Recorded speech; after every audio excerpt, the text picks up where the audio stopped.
Inspiring children to read and write for pleasure. Using literature to inspire literacy learning for ages 8 से 12. Book by Fred Sedgwick. Introduction. क्या आपको पता है कि literacy और literature के बीच क्या फ़र्क होता है? पढ़ने लिखने की एबिलिटी या योग्यता को लिटरेसी कहते हैं, यानी कुछ पढ़ना और उसके बारे में जवाब दे पाना.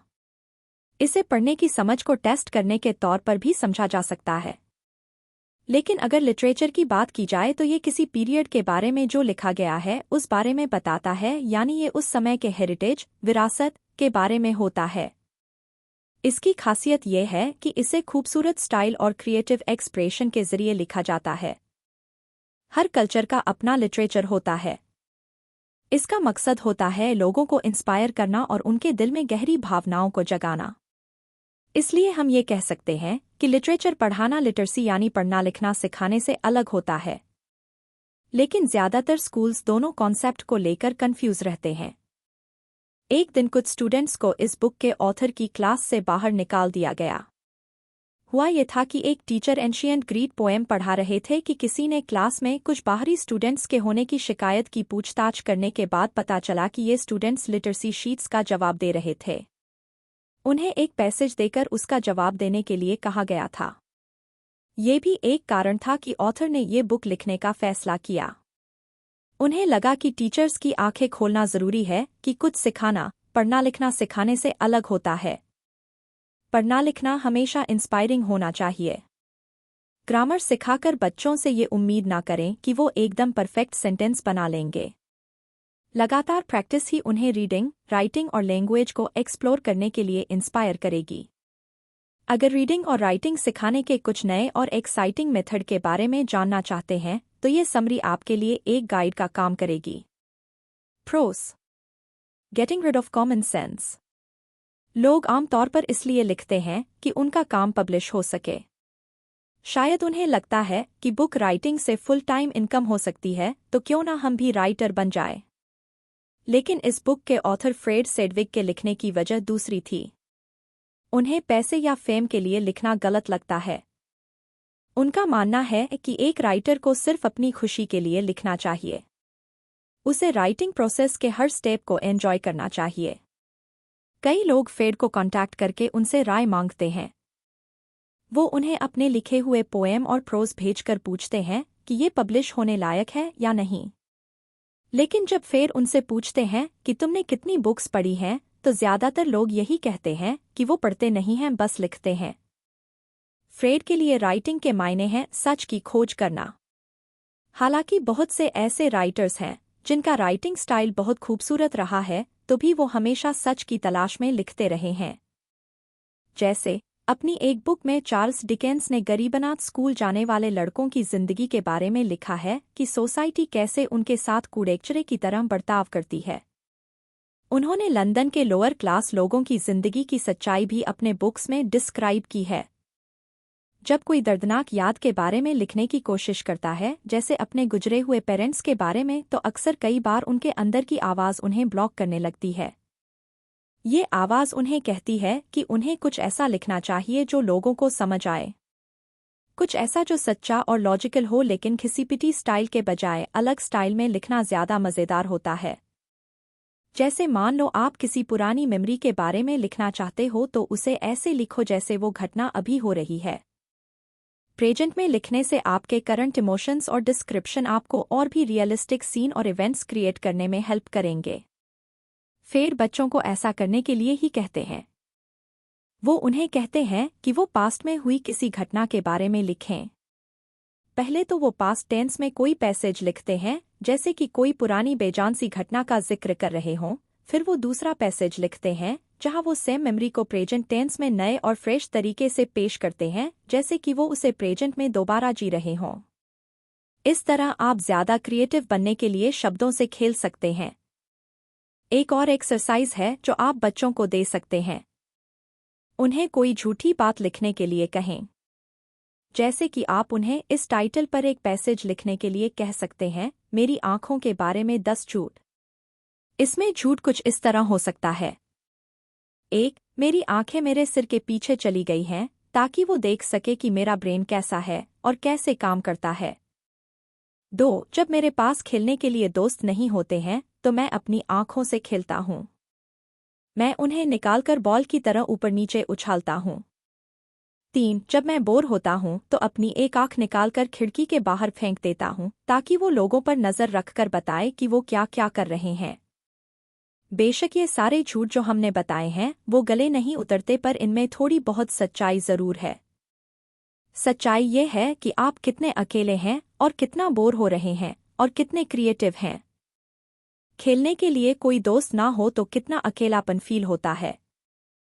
दूसरा एग्जाम्पल है जेन आयर की पहली लाइन जो शार्लेट ब्रोंट ने लिखी है, there was no possibility of taking a walk that day. उस दिन टहलने जाने की कोई गुंजाइश नहीं थी। ये सेंटेंस एक झूठ है क्योंकि पूरी स्टोरी ही इमेजिनेटिव है। लेकिन इस सेंटेंस में ईमानदारी भी है क्योंकि इसमें उस दिन के मौसम के बारे में बताया गया है। जब आप बच्चों को कॉमन सेंस को अवॉइड करना सिखाते हो तो एक तरह से आप उन्हें आज़ादी से इमेजिन करना सिखा रहे हो। आप उन्हें सिखा रहे हो कि कैसे झूठ बोलकर सच को खोजा जाए और कैसे क्रिएटिव बना जाए। बच्चे अगर सीख गए कि अपना माइंड यूज़ करके अलग अलग कॉन्सेप्ट को कैसे एक्सप्लोर किया जा सकता है तो फिर उन्हें लिखने में मज़ा आएगा और वो सिर्फ ग्रेड्स के लिए नहीं बल्कि अपनी खुशी के लिए लिखन पसंद करेंगे। Pros characters. ज्यादातर बच्चों को लगता है कि प्रोज इंटरेस्टिंग कहानियों का कलेक्शन होता है। उन्हें सिर्फ बुक्स में दी गई पिक्चर्स और इवेंट्स पर अटेंशन देना सिखाया जाता है, जबकि स्टोरी की डेवलपमेंट और कैरेक्टर्स पर उनका ध्यान मुश्किल से ही जाता है। टीचर्स प्लॉट पर फोकस करते हैं क्योंकि कहानी लिखना आसान होता है, लेकिन ऐसा करके वो बच्चों की अच्छे कैरेक्टर्स को डिस्क्राइब करने की एबिलिटी को अंडर एस्टिमेट करते हैं, यानी उसे कम आंकते हैं। बच्चे ऐसे कैरेक्टर्स क्रिएट कर सकते हैं जो कहानी को आगे बढ़ाने में हेल्प कर सकते हैं। फिर जब बच्चों को लिखना सिखाते हैं तो वो पहले एक ऐसा पैसेज लेते हैं जिसमें किसी एक कैरेक्टर के बारे में डिस्क्राइब किया गया होता है। इसके बाद वो उन्हें समझाते हैं कि उस कैरेक्टर को कैसे डिस्क्राइब किया गया है और उसके एक्शन की तारीफ करने या उसे दोष देने के लिए कौन से एडजेक्टिव का इस्तेमाल किया गया है। इसके अलावा उनके लुक्स या फिजिकल अपीयरेंस के बारे में साफ साफ बताने के लिए भी एडजेक्टिव का इस्तेमाल किया जा सकता है। राइटर जब किसी कैरेक्टर के बारे में डिस्क्राइब करता है तो रीडर के माइंड में उसकी एक इमेज बन जाती है और वो उस कैरेक्टर को एक रियल इंसान के रूप में देखने लगता है, जिससे वो या तो उसे पसंद करने लगता है या नापसंद करने लगता है। एक बार जब आप बच्चों को कैरेक्टर का डिस्क्रिप्शन और एडजेक्टिव किस तरह यूज करना है ये समझा देंगे तो उसके बाद वो खुद अपने हिसाब से इसे ट्राई करके लिख सकते हैं। फ्रेड जब एक प्राइमरी स्कूल विजिट करने गए तो वहां बच्चों का टैलेंट देखकर हैरान रह गए। उस स्कूल की लाइब्रेरी इतनी बड़ी थी कि उन्होंने आज तक वैसी लाइब्रेरी नहीं देखी थी। वहां के बच्चे रीडिंग करना बहुत एंजॉय करते थे और उन्हें लिखने का भी बड़ा शौक था। आमतौर पर होता क्या है कि बहुत ज्यादा टैलेंटेड बच्चों को भी ह्यूमर के बारे में लिखना मुश्किल लगता है। बच्चे तो क्या बड़ों को भी लगता है कि जोक्स वगैरह लिखना बहुत मुश्किल काम है। लेकिन फेड के पास एक छोटी लड़की आई जिसने कहा कि वो उसकी राइटिंग पर कुछ कमेंट दें। उस लड़की ने एक पेट टीचर को डिस्क्राइब किया था। उसने उस टीचर को डिस्क्राइब करते हुए लिखा था कि वो कितनी मोटी है और उसके बाल इतने छोटे हैं कि वो ऑलमोस्ट गंजी लगती है और वो हर वक्त कंगारू की तरह अपनी आंखें घुमाती रहती है। उस पे टीचर का ब्रेन उस स्कूल के हिसाब से फिट नहीं है क्योंकि वो बहुत बुद्ध है। उस लड़की ने पे टीचर के फिजिकल अपीयरेंस को भी डिस्क्राइब किया था। उसने उस टीचर को लकड़ों से कंपेयर किया था क्योंकि वो 3 डेस्क के ऊपर बैठे उसके क्लासमेट टॉमी को उठा सकती थी। हालांकि ये सब झूठ और मनगढ़ंत बातें थी, पर इससे ये प्रूव होता था कि वो लड़की कितना क्रिएटिव सोच सकती है। ये लड़की फेमस राइटर्स का स्टाइल कॉपी कर सकती है क्योंकि फ्रेड ने उसे सही इंस्ट्रक्शन और इमेजिनेशन की फ्रीडम दे दी थी।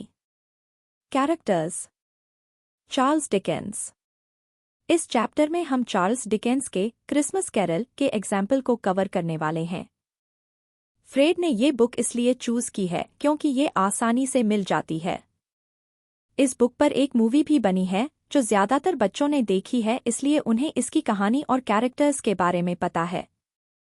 इसके अलावा बच्चे इस बुक से बहुत कुछ सीख सकते हैं, जैसे कि वो सीख सकते हैं कि एडजेक्टिव्स यूज करने से कितना गहरा असर पड़ सकता है। इस बुक के एक पैसेज में डिकेंस स्क्रूज नाम के एक कैरेक्टर को डिस्क्राइब करते हुए लिखते हैं, the cold within him froze his old features, nipped his pointed nose, shriveled his cheek, stiffened his gait, made his eyes red, his thin lips blue, यानी उसके भीतर की ठंड ने उसके फीचर्स को ठंडा कर दिया, उसकी नुकीली नाक को दबा दिया, उसके गाल को सिकोड़ लिया, उसकी चाल को सख्त कर दिया, उसकी आंखें लाल कर दीं, उसके पतले होंठ नीले हो गए। फ्रेड ने अपनी क्लास में बच्चों को ये पैसेज देकर उन्हें इस पैसेज में यूज़ किए गए सारे एडजेक्टिव्स को लिखने के लिए कहा। बच्चों ने एडजेक्टिव्स काउंट किए और जोर से पढ़कर सुनाए।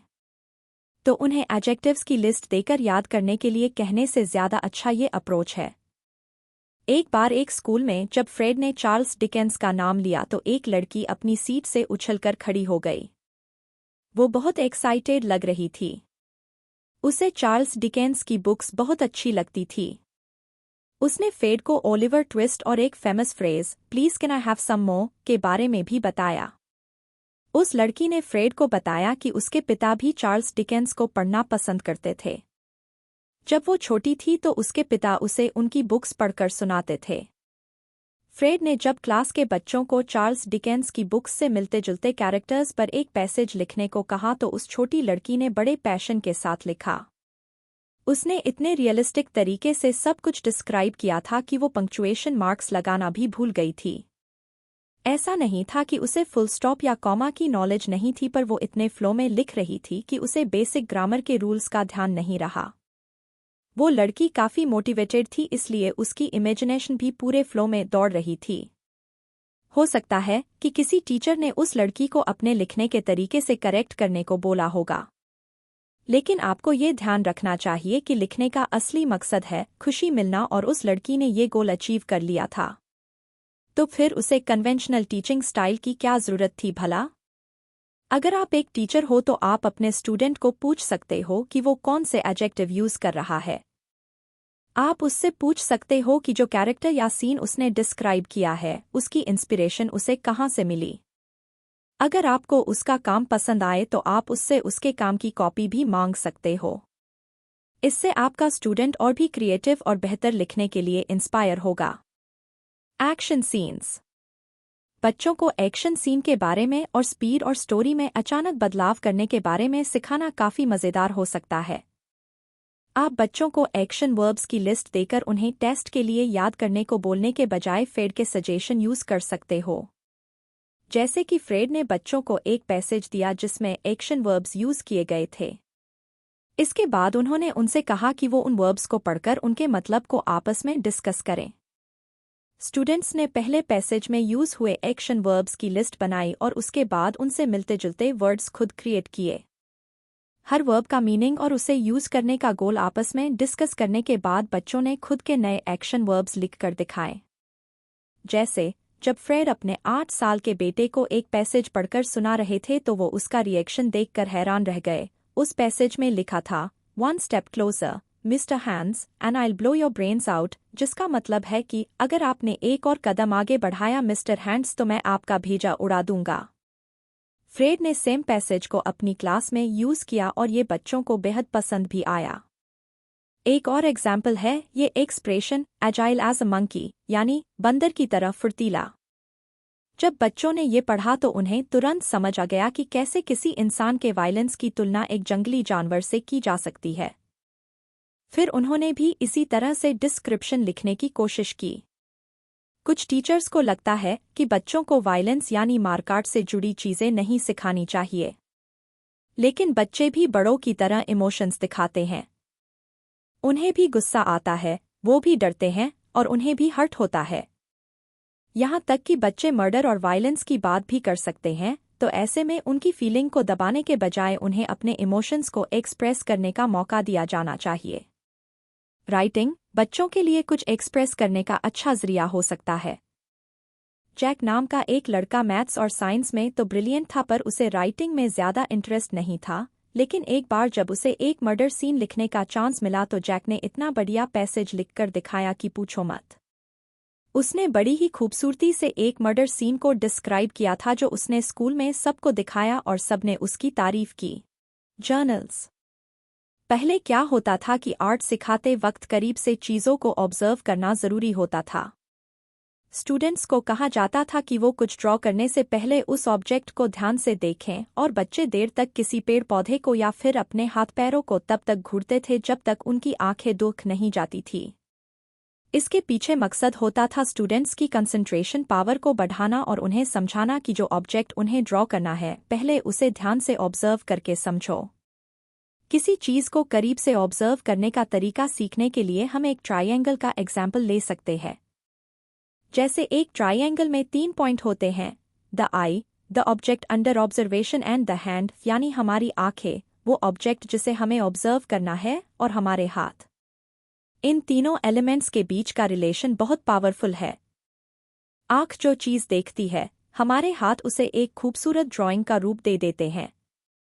अब अगर हम इस आइडिया को राइटिंग से जोड़े तो हमें यहाँ आंख या कान, ऑब्जेक्ट जिसे हम ऑब्जर्व कर रहे हैं, और हाथ जो उसे डिस्क्राइब करेंगे, इन सबके बीच एक स्ट्रॉन्ग रिलेशनशिप नजर आएगा। जैसे एक राइटर जिनका नाम डोरोथी वर्ड्सवर्थ था, डैफोडिल्स को ऑब्जर्व करने के लिए ट्रायंगल कॉन्सेप्ट को यूज करती थी। वो कुछ देर तक डैफोडिल्स को ध्यान से ऑब्जर्व करती और फिर उनके ठहराव और मूवमेंट के बारे में लिखती। डोरोथी ने इन फूलों के ठहराव को डिस्क्राइब करते हुए लिखा कि ये ऐसे शांत पड़े हैं जैसे तकिए पर आराम कर रहे हों। फिर उसने उनकी मूवमेंट को डिस्क्राइब करते हुए लिखा कि वो ऐसे हिलते हैं जैसे कोई आदमी नींद में डांस कर रहा हो या करवट बदल रहा हो। तो बच्चे क्लोज ऑब्जर्वेशन से कैसे सीख सकते हैं? इसके लिए उन्हें अपने पास एक राइटिंग जर्नल रखना होगा। जर्नल रखना एक लॉन्ग टाइम प्रोसेस है जो बड़ों के लिए ही एक डिफ़िकल्ट हैबिट होती है, तो फिर बच्चों का तो कहना ही क्या, इसी के कारण स्कूल में जर्नल रखने के लिए नहीं कहा जाता है। लेकिन जर्नल रखना बच्चों के लिए एक इंटरेस्टिंग चीज़ बन सकती है। इससे उनकी स्किल्स तो इम्प्रूव होगी ही, साथ ही ये उनके लिए एक मज़ेदार एक्टिविटी भी बन सकती है। इसमें वो जो भी डेली ऑब्जर्व करेंगे उसे नोट करने से किसी सीन, कैरेक्टर और एक्शन को डिस्क्राइब करने की उनकी एबिलिटी में सुधार होगा। Beginnings. Once upon a time आमतौर पर बच्चों की कहानी इसी लाइन से शुरू होती है। स्कूल में बच्चों को अपनी कहानी इसी घिसी-पिटी लाइन के साथ लिखने की प्रैक्टिस कराई जाती है। लेकिन अगर आप बच्चों को बेहतर लिखने के लिए इंस्पायर करना चाहते हैं, तो उन्हें सिखाएं कि अपनी स्टोरी की शुरुआत एक्साइटिंग तरीके से कैसे की जाए। लेकिन इससे पहले उन्हें टिपिकल बिगिनिंग से बचना सिखाएं और बताएं कि कैसे बिगिनिंग को एक्साइटिंग बनाकर, जैसे अचानक होने वाली घटना या चौंकाने वाली खबर के साथ शुरुआत करके कहानी को और भी मज़ेदार बनाया जा सकता है। आप स्टूडेंट्स को 5 लोगों के ग्रुप्स में डिवाइड कर सकते हो, उन्हें अलग अलग स्टोरीज के लिए अलग अलग बिगिनिंग दो और फिर उन्हें आपस में डिस्कस और कंपेयर करने को कहो। ये एक्टिविटी बच्चों को अपने ओपिनियन शेयर करना और बिगिनिंग के पैटर्न्स को समझना सिखाएगी। जैसे उन्हें कुछ इस तरह से स्टार्ट करने को कहो, जैक जब मंडे की सुबह उठा तो उसने देखा कि वो एक लड़के से लड़की में बदल गया है। अब बच्चे इस लड़के की लाइफ में होने वाली मज़ेदार घटनाओं के बारे में डिस्कस कर सकते हैं। एक लड़के से लड़की बनकर उस लड़के का पूरा दिन कैसे गुजरेगा, ये सोचने लायक बात है। खासकर अगर वो स्कूल जा रहा हो तो बच्चों से पूछें कि वो इमेजिन करें कि वो लड़का ऐसी सिचुएशन में क्या करेगा और सब कुछ कैसे हैंडल करेगा। वो कैसे कपड़े पहनेगा, कैसे अपनी फैमिली और अपने क्लासमेट्स के साथ इंटरैक्ट करेगा।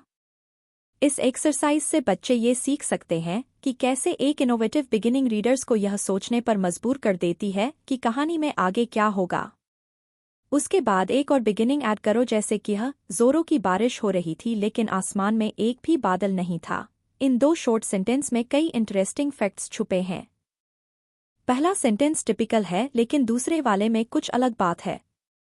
आप बच्चों को भी ऐसी ही मिलती जुलती बिगिनिंग लिखने को बोल सकते हो जिसमें एक रेगुलर फैक्ट के साथ साथ एक सरप्राइज भी जुड़ा हो। आप बच्चों को जितने एग्जाम्पल दोगे वे लिखने में उतने ही स्किल होते जाएंगे। कहानी की अलग अलग बिगिनिंग लिखने के साथ एक्सपेरिमेंट करके वो अपनी राइटिंग को स्टीरियोटाइप होने से बचा सकते हैं। पोएट्री। फ्रेड 4 दशकों से पोएट्री पढ़ाते आ रहे हैं। अपने टीचिंग करियर में उन्हें हमेशा ही सेटिस्फैक्शन और खुशी मिली है। पोएट्री वैसे भी काफ़ी थ्रिलिंग होती है।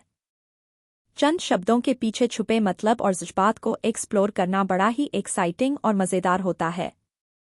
पोएट्री इसलिए भी मज़ेदार होती है क्योंकि इसमें कुछ झूठ नहीं होता।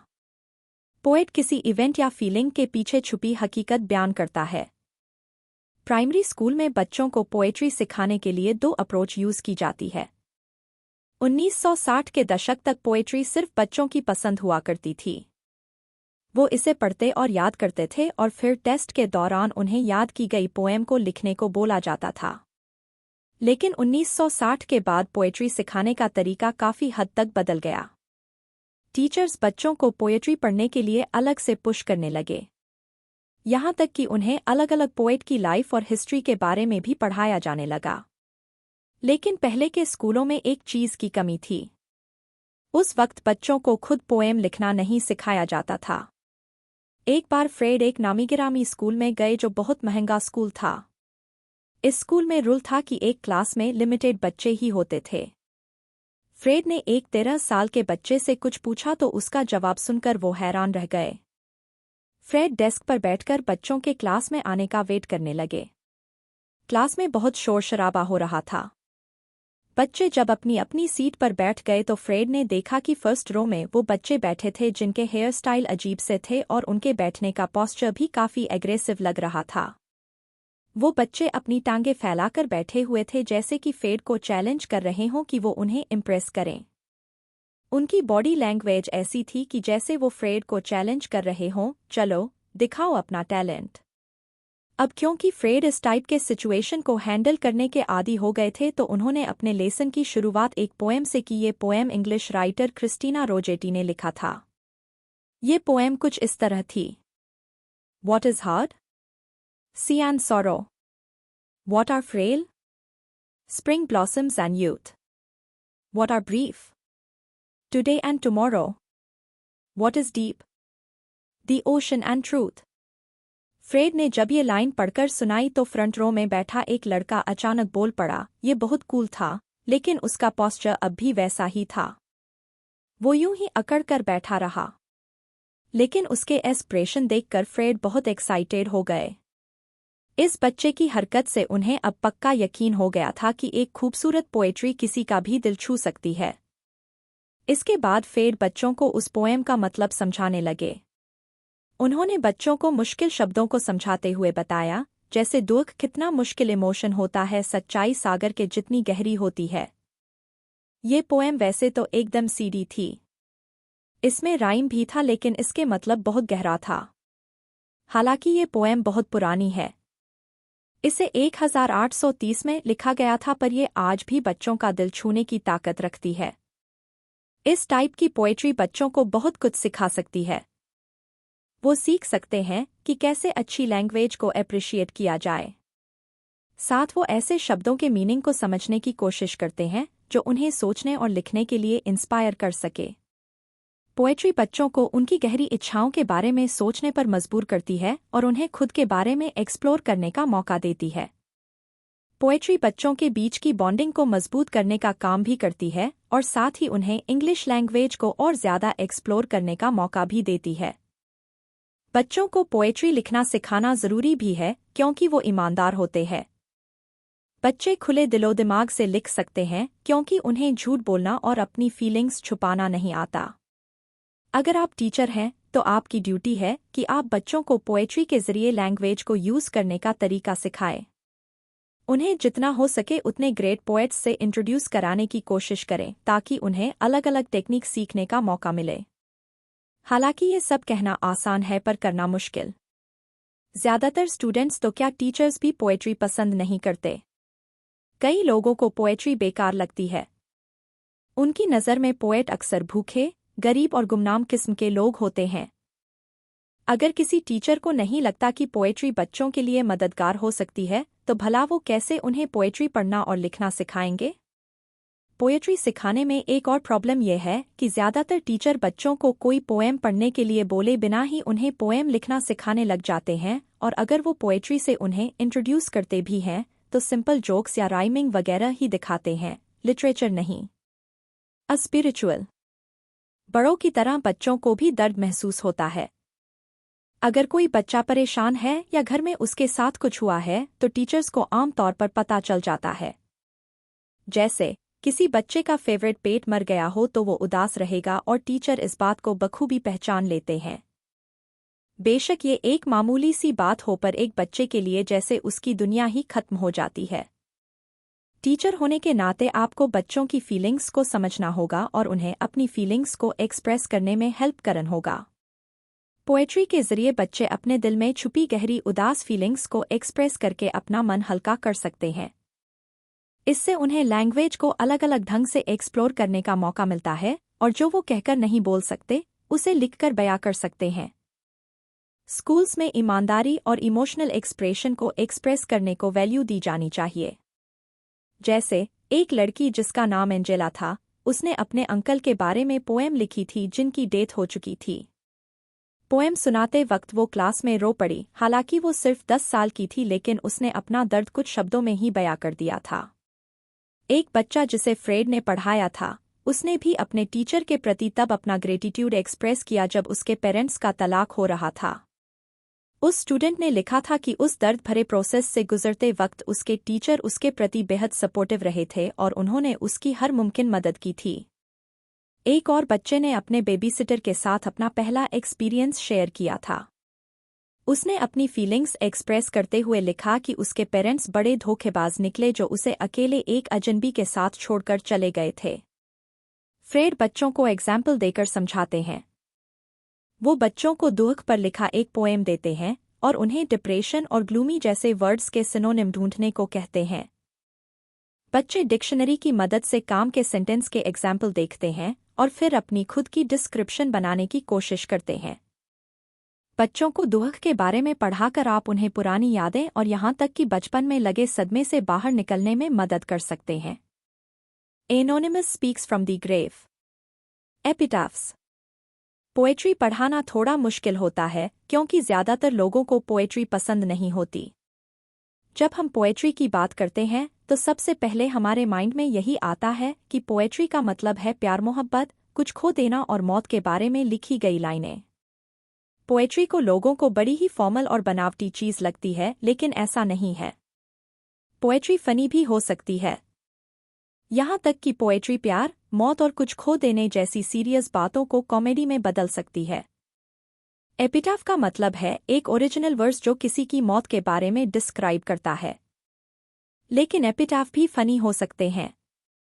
जैसे ऑथर रॉबर्ट लुईस स्टीवनसन जिन्होंने ट्रेजर आइलैंड लिखी है, उन्होंने पोएम भी लिखी है। बचपन में रॉबर्ट अक्सर बीमार रहा करते थे। बड़े होने पर भी उनकी सेहत में कुछ खास सुधार नहीं आया। हेल्दी लाइफस्टाइल जीने के लिए वो एक परफेक्ट जगह की तलाश करते करते पूरा यूरोप घूम चुके थे। जब रॉबर्ट मरे तो उनकी कब्र पर उनकी लिखी पोएम के 3 वर्स खुदवाए गए। ये तीनों वर्स बड़े ही फनी टोन में लिखे गए थे जिसमें रॉबर्ट खुद अपनी कब्र खोदने और मुस्कुराते हुए मरने की बात करते हैं। ज्यादातर लोगों को कई चीजें पसंद नहीं होती। जैसे बहुत सारे लोगों को अच्छे आर्किटेक्चर की समझ नहीं होती है, लेकिन फिर भी उन्हें ट्रैवल करना और दुनिया घूमना पसंद होता है। एक और एग्जाम्पल है वीगन लोगों का जो नॉन वीगन खाना पसंद नहीं आता है। लेकिन ऐसा नहीं है कि वो मीट खाने वाले लोगों से नफरत करते हैं या उन्हें पसंद नहीं करते। ठीक ऐसे ही आपको पोएट्री पसंद नहीं है तो इसका मतलब ये नहीं होना चाहिए कि आप इसे ट्राई नहीं कर सकते। खुद को कम से कम एक चांस दीजिए। हो सकता है कि आपको पोएट्री एंजॉयबल लगे। पढ़ने से ही पता चल पाएगा कि आपको किस टाइप की पोएट्री पसंद है। इससे पहले हमने इस बात की इम्पोर्टेंस को डिस्कस किया था कि बच्चों को पोएम लिखना कैसे सिखाया जाए। इसलिए पोएट्री को एक चांस दीजिए और अपने बच्चों को लैंग्वेज के प्रति गहरा प्यार और फीलिंग्स को एक्सप्लोर करने का मौका दीजिए। Writing to explore. पहले के चैप्टर्स में हमने डिस्कस किया था टीचर्स पोएट्री सिखाने से बचते हैं। कुछ को तो पोएट्री समझ ही नहीं आती और कुछ को पसंद नहीं होती। कुछ टीचर्स को पोएट्री बचकानी लगती है। पोएट्री भले ही बचकानी लगे पर इसे हरगिज बचकानी हरकत नहीं कहा जा सकता। कुछ पोएम खूबसूरत नज़ारों और इमेजिनरी कैरेक्टर्स को डिस्क्राइब करती है और ये डिस्क्रिप्शन बच्चों को पढ़ने में बहुत अच्छी लग सकती है और उन्हें भी कुछ क्रिएटिव लिखने के लिए एनकरेज कर सकती है। जैसे कुछ ट्रेडिशन सॉन्ग्स पोएट्री के तौर पर रेफर किए जा सकते हैं। W.B. यीट्स ने एक पोएम लिखी थी जिसका टाइटल है down by the Salley Gardens. हालांकि यीट्स ने ये पोएम अपनी बुक में भी शामिल की है, लेकिन असल में ये एक सॉन्ग है जो उन्होंने एक आयरिश औरत से सुना था। यीट्स ने अपनी तरफ से पूरी कोशिश की थी कि वो इस आयरिश सॉन्ग को एक खूबसूरत पोएम के तौर पर दोबारा लिखें। कई दूसरे पोएट्स ने भी उन्हीं के नक्शे कदम पर चलते हुए ट्रेडिशन फोक स्टोरीज जो हमारे बड़े बुजुर्ग पोएम की तरह गुनगुनाया करते थे, उन्हें बचाए रखने की कोशिश की है। अगर पोएट्री को सॉन्ग की तरह ट्रीट किया जाए तो टीचर्स और स्टूडेंट्स इसे काफ़ी एंजॉय कर सकते हैं।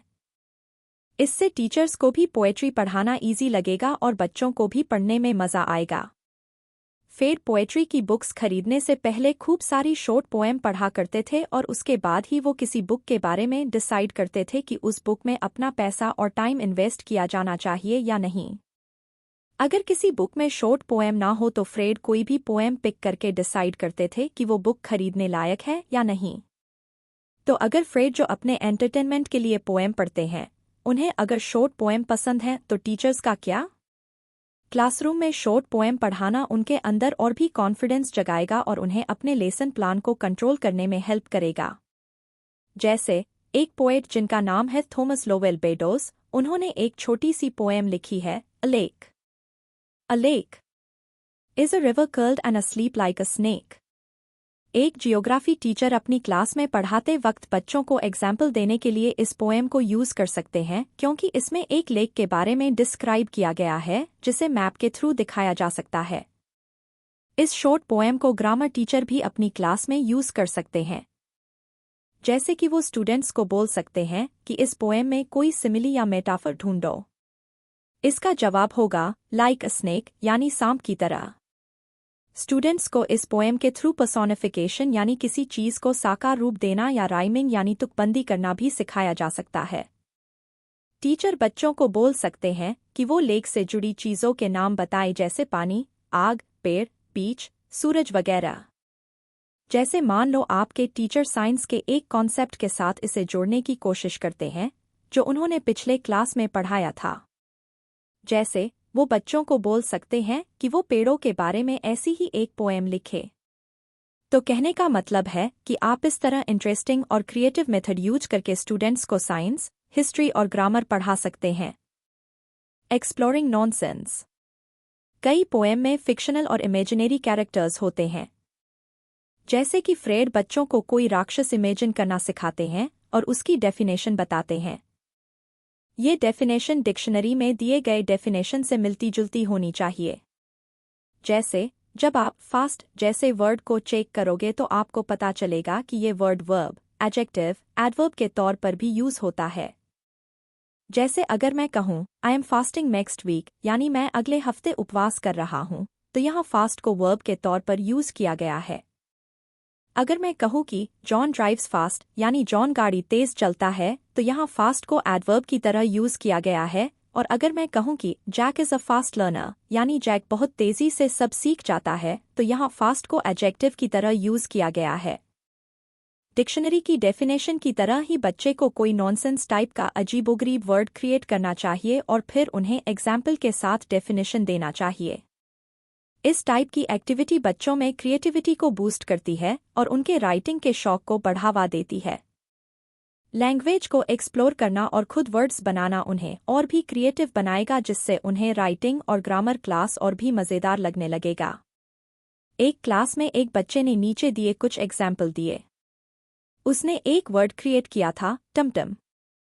नाउन के तौर पर बच्चा इस वर्ड को एक पेड़ के तौर पर डिस्क्राइब कर रहा था जो किसी भूखे इंसान को फल देता है। सेकंड डेफिनेशन जो इस बच्चे ने दी उसमें वर्ब था। उसने डिस्क्राइब करते हुए बताया कि टमटम का मतलब है किसी छोटे बेबी को जब भूख लगती है तो उसके रोने की आवाज़। एक और बच्चे ने एक वर्ड क्रिएट किया, स्लिथी। नाउन के तौर पर उसने बताया कि स्लिथी वो इंसान है जिसे हम पसंद नहीं करते, और एक एडजेक्टिव के तौर पर इसे किसी ऐसी चीज़ के लिए डिस्क्राइब कर सकते हैं जो स्लिपरी यानी फिसलन भरा हो। इस टाइप की एक्टिविटी काफ़ी मज़ेदार और क्रिएटिव होती है, जो बच्चों को डिस्कशन के लिए और नए वर्ड्स और उनकी डेफिनेशन क्रिएट करने के लिए एनकरेज करती है। कंक्लूजन। सबसे पहले तो आपने सीखा कि राइटिंग अपने आप में खुशी देता है। एक टीचर होने के नाते आपकी ड्यूटी है कि आप अपने स्टूडेंट्स को ये समझने में हेल्प करें कि असली राइटिंग का मतलब होता है सच की खोज करना। सेकंड, आपने बच्चों को ये सिखाने का तरीका जाना कि कैसे राइट डिस्क्रिप्ट टूल्स की हेल्प से कैरेक्टर्स लिखे जा सकते हैं। आपको सिर्फ प्लॉट और इवेंट्स पर ही फोकस नहीं करना है, बल्कि कैरेक्टर्स को डिस्क्राइब करना भी अपने आप में काफी मजेदार हो सकता है। थर्ड चीज, चार्ल्स डिकेंस जैसे ग्रेट राइटर्स के काम को स्टडी करने के बाद आपने ये जाना कि एक टीचर होने के नाते आपको स्टूडेंट्स को इंस्पायर करना होगा, जिसके लिए आप उन्हें एग्जाम्पल दे सकते हैं। उन्हें एडजेक्टिव्स पढ़ाने के बजाय किसी फेमस डिस्क्रिप्शन को पढ़ने और उससे मिलता जुलता कुछ लिखने को कहें। फोर्थ, आपने जर्नल लिखने की पावर के बारे में जाना। आप बच्चों को जर्नल रखने के लिए एनकरेज कर सकते हैं ताकि वो हर डिटेल पर ध्यान दें और इससे उनकी राइटिंग स्किल्स इंप्रूव हो सके। फिफ्थ, आपने जाना कि पुराने और घिसे-पिटे तरीकों के बजाय किसी स्टोरी की स्टार्टिंग को इंटरेस्टिंग डिटेल के साथ पेश करना ज़्यादा अच्छा होता है। बच्चों को सिखाएं कि कैसे फेमस बुक्स इंटरेस्टिंग फैक्ट्स और सीन के साथ स्टार्ट होते हैं। सिक्स्थ, आपने सीखा कि बच्चों को पोएट्री सिखाना काफ़ी मज़ेदार और काम की चीज़ है, जो उन्हें खुद को बेहतर ढंग से एक्सप्रेस करने, जोक्स शेयर करने और फिक्शनल कैरेक्टर्स और रियलिटी को क्रिएट करने में हेल्प करता है। इस समरी में आपने जिन एक्टिविटीज़ के बारे में जाना वो बच्चों को खुशी के लिए पढ़ने लिखने के लिए इंस्पायर करते हैं। अगर आप टीचर हैं तो आपको वो लेसन अप्लाई करने चाहिए जो आपने इस समरी में सीखे हैं। ये आपको एक्साइटिंग लेसन्स डिलीवर करने में और अपने स्टूडेंट्स का फेवरेट टीचर बनने में हेल्प करेंगे। याद रहे, बच्चों को पढ़ाने का आपका गोल है उनके अंदर रीडिंग और राइटिंग की इच्छा को जगाना, ताकि वो लैंग्वेज को ज़्यादा से ज़्यादा क्रिएटिव तरीके से यूज़ कर सकें। तो इस चीज़ को ध्यान में रखें और अपनी अगली क्लास को नए नज़रिए और नए सिरे के साथ शुरू करें।